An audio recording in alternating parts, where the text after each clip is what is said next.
Hei, salutare dragi prieteni! Am revenit la un nou vlog și în vlogul de astăzi vom face slime. Deci să începem. Pentru a face un slime avem nevoie de lipici,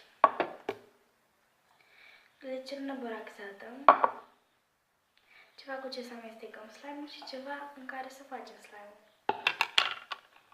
Deci să începem.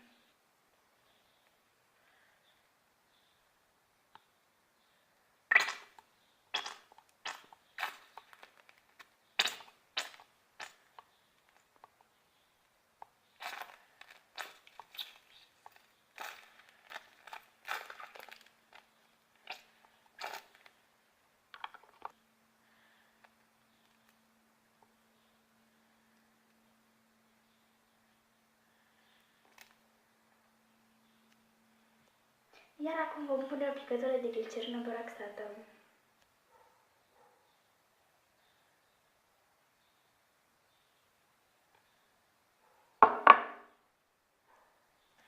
Iar acum amestecăm.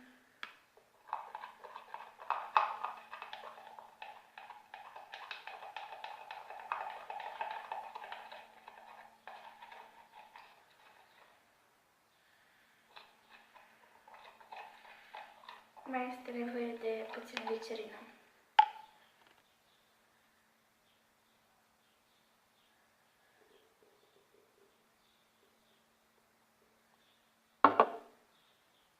Și amestecăm.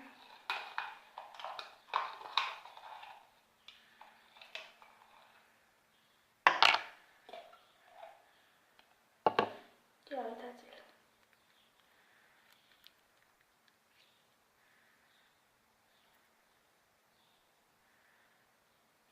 Și vom adăuga și puțină spumă de ras. Am adăugat și spumă de ras, iar slime-ul nostru este gata. Este foarte moale și nu se lipește.